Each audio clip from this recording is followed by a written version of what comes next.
Court में washrooms भी नहीं है ठीक, और उसमें खास तौर पर जो महिला वहाँ पर काम कर रही हैं, जज भी, उनके लिए भी काफ़ी तकलीफें हैं। हमें तो नहीं पता था कि इतनी बुरी स्थिति है कोर्ट्स में। हाँ, तो डिस्ट्रिक्ट कोर्ट्स का जो इंफ्रास्ट्रक्चर प्रॉब्लम्स है वो तो काफ़ी सारी है। जैसे आपने बताया कि अगर टॉयलेट्स भी नहीं है, और वो भी महिला जजेस के लिए भी टॉयलेट्स नहीं है कभी कभी, तो ये सब सिर्फ पैसे की वजह नहीं है। तो सेंट्रल गवर्नमेंट बहुत सारे पैसे दे रही है। एक स्कीम है centrally sponsored scheme for judicial infrastructure, जो जब से शुरू हुआ है सेंट्रल गवर्नमेंट ने करीब 14,000 करोड़ लगभग 14,000 करोड़ फंड की चुकी है। लेकिन प्रॉब्लम ये है कि जब ये पैसे देते हैं सेंट्रल गवर्नमेंट, स्टेट गवर्नमेंट्स को देते हैं, और स्टेट गवर्नमेंट्स ये सब कोर्ट इंफ्रास्ट्रक्चर सब बनाना है, कुछ अकाउंटेबिलिटी और ट्रांसपेरेंसी नहीं है कि ये पैसे कैसे खर्च हो रही है, उसकी कुछ अकाउंटिंग नहीं हो रही है।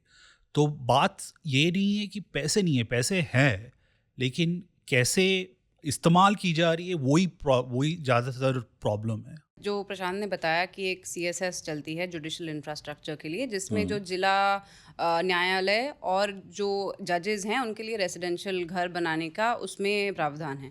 अब इस स्कीम में जैसे फंडिंग की जाती है वो ये है कि जो केंद्र सरकार है वो 60% देगी, उसको मैच करना पड़ेगा राज्य सरकार को 40%। ये रेशो है कि अच्छा, ये मिला जुला के हाँ, चलता ये है। मिला जुला के चलता है। तो वो शेयरिंग मामले पर ये जॉइंट रिस्पॉन्सिबिलिटी है ये इंफ्रास्ट्रक्चर बनाने की। अब इसके एग्जीक्यूशन में बहुत सारी मुश्किलें हैं। वो ये कि ये बहुत ज़्यादा सेंट्रलाइज्ड है इसमें। तो वो जो कंडीशंस हैं कि हम राज्य सरकार को तभी पैसा देंगे जब आप हमें इतना यूटिलाइजेशन सर्टिफिकेट जमा कर दो। तो ये सब जो कंडीशनैलिटीज़ हैं वो केंद्र सरकार तय करती है। इसमें कई बार ये होता है कि जो कुछ राज्य सरकारें हैं जो फिस्कली थोड़ी सी सक्षम नहीं हैं, तो वो शायद इन योजनाओं पे उतना खर्च ना करना चाहें। तो जब वो मैच नहीं कर पाते हैं अपना कंट्रीब्यूशन, तो फिर सेंट्रल फंडिंग भी रुक जाती है। तो एक तो ये जो हमारी ज़्यादातर जो केंद्र राज्य के बीच में जो प्रॉब्लम्स हैं फिस्कल फेडरलिज्म की, तो वो पीड़ित जज भी हैं, उसके पीड़ित जज भी हैं। और दूसरी बात इसमें ये है कि इंफ्रास्ट्रक्चर डेवलप करना कोई बहुत सीधी प्रोसेस तो होती नहीं है इसमें, क्योंकि जजेस भी इन्वॉल्व्ड हैं।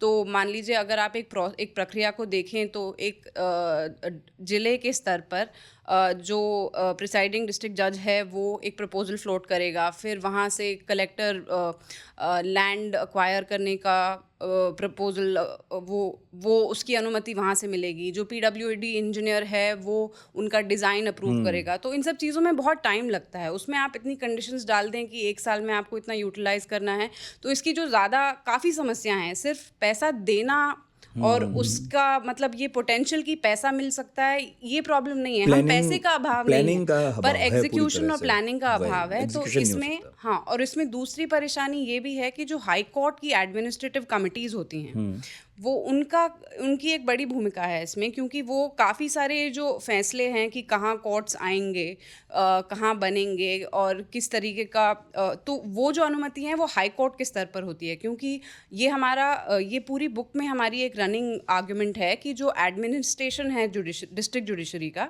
वो संवैधानिक तौर पे हाई कोर्ट्स के पास है। बिल्कुल।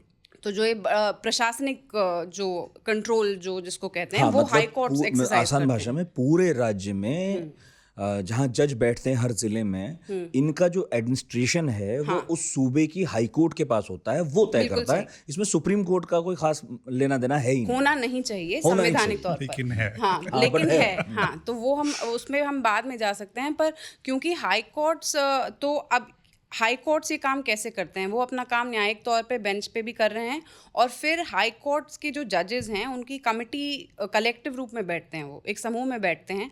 उन कमिटीज़ को अलग अलग टास्क दिए गए हैं कि आप इन जजेस की अनुशासिक कार्यवाही को देखेंगे। अच्छा। ये कमिटी इन जजेस इस पूरे राज्य में जितने कोर्ट्स बनने हैं, कौन सी बिल्डिंग्स खड़ी होंगी, उनको देखेगी। तो ये जो फैसले लिए जा रहे हैं कि कितना खर्चा होगा, कहाँ कोर्ट्स आएंगी, ये सब हाई कोर्ट्स के लेवल पर किया जाता है इन एडमिनिस्ट्रेटिव कमिटीज़ के द्वारा।